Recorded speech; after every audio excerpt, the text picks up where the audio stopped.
Şeyh hocama da o fotoğrafı göstereceğim.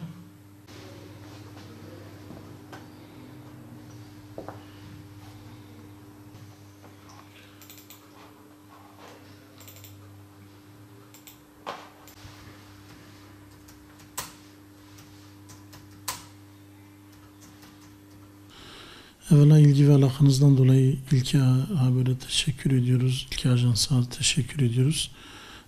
Bu duyarlılığı inşallah bütün basın medyamızın göstermesini, Gazze'deki ümmetin bu kanayan yarasına ilgisiz kalmamaları temennisiyle, malumunuz 2004 yılından beri küçük bir kara parçası olan 7 kilometre eninde, zaman zaman yer yer 15 kilometre, uzunluğu 40 kilometre bir kara parçasında dünyanın aslında açık hava hapishanesi diyebileceğimiz bir yer. Maalesef o gün 2014'ten bu yana İsrail ara ara işte çok basit gerekçelerle bir şeyleri bahane ederek oradaki Müslümanlara karadan, havadan ve denizden saldırıda bulunuyorlar.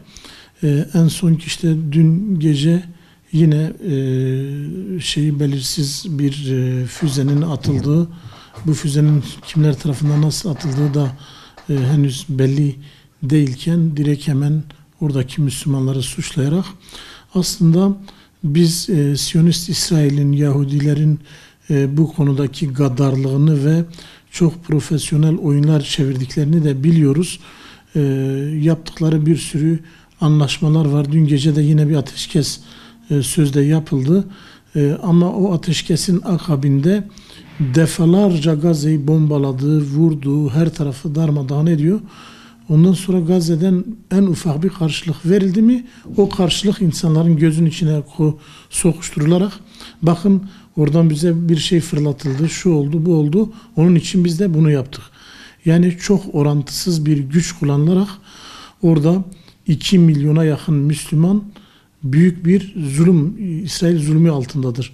Dünya Müslümanlarının ayağa kalkmasını, kesinlikle çok ciddi tepkiler, cılız tepkiler değil, büyük tepkiler vermesini, maalesef dünyaya bakıyoruz, Türkiye dışında şu anda böyle sesini yükselten de pek görünmüyor. Umarız bütün Müslümanlar buna büyük tepki gösterir. Aksi takdirde çok büyük katliamların yaşanması an meselesi. Golan Tepeleri malumunuz Suriye ile işgal edilmiş topraklar arasında kalan stratejik, Şam'a 60 kilometre yakın ve 1800 kilometre karelik tepelerden oluşan çok stratejik, Doğu Akdeniz'in en önemli stratejik noktalarından biridir. Bu nedenle 1967'de İsrail-Arap Savaşı dedikleri 6 gün savaşlarında Yahudilerin işgal ettiği bu toprakları 1981'de ilhak ettiler. 67'de işgal edip 81'de bunu ilhak ettiler ve 74'te Birleşmiş Milletler buraya koymuştu. Kendi sözde barış gücünü konuşlandırmış ama maalesef İsrail ne Birleşmiş Milletleri ne de başka bir gücü tanımıyor. Daha doğrusu güç karşısına göremedikleri için böyle azgınlıkları devam ediyor ve bu Golan Tepeleri İsrail için çok ama çok büyük önem arz ediyor. Çünkü İsrail'in tatlı su ihtiyacının 1/3 Golan Tepelerinden karşılanmaktadır. İşte Yahudi kaynakları da kendilerince kutsal bölgeler olduğunu söylüyorlar. Ve bu bir de iç siyasetinde de çok büyük malzeme olarak İsrail'in vazgeçilmez toprakları arasında geçtiği için kendileri bunu çok önemsiyor ve bunları bütün bahane ederek Suriye'ye ait olan bu Golan Tepelerini kendi kontrolü altında tutmaya çalıştı ve Golan Tepelerinin başka bir özelliği de Lübnan ve Ürdün'e de sınırı vardır Golan Tepelerinin. O açıdan buradaki askeri üstünlük, coğrafi ve stratejik konumu bakımında buradaki bu kontrol kimde olursa o coğrafyanın hakimi pozisyona düşüyor. Onun için İsrail bu kadar gaddar oluyor ve maalesef Amerika Birleşik Devletleri'nin başkanı zalim Trump da dün yaptığı bir anlaşmayla, bir yazılı bir metinle Golan Tepelerinin Suriye'ye ait olduğunu söyledi. Tabii Amerika'nın bunu demesiyle böyle oluyor mu? Biz Müslümanlar ve diğer vicdan sahibi hiçbir ülke ve insan bu kararı kabul etmez.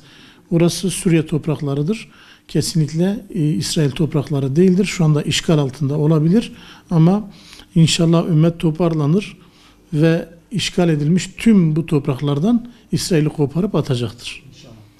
Malumunuz ta başından beri İHA, Kudüs davası, Mescid-i Aksa ve Filistin'e karşıki duyarlılığı az önce sizin de belirttiğiniz gibi malumdur. En son 2010 yılında bu gaz ambargosunu kırmak için Mavi Marmara organizasyonu yapıp oraya doğru hareket ettik. Siyonistler silahsız bu insanları da katletti. 10 kardeşimiz de şehit oldu. O gün bugün daha öncesinden tabii Filistin'e olan desteğimiz kesintisiz sürüyor. Müslümanların verdiği emanetleri, yardımları, ayni ve nakdi yardımları, hasreten ayni yardımları bölgeye ulaştırıp Müslümanların ihtiyaçlarını karşılamada son derece. Şu anda bizim İHA olarak Gazze'de 16.000 yetimin sponsorluğunu yapmaktayız. Oradaki hastanelerimizle, oradaki mesleki eğitim çalışmalarımızla, diğer eğitim kurumlarına olan desteklerimizle, şehit ailelerine konut projelerimizle ve benzeri birçok çalışmayla şu anda Gazze'de o Müslümanlarla beraberiz.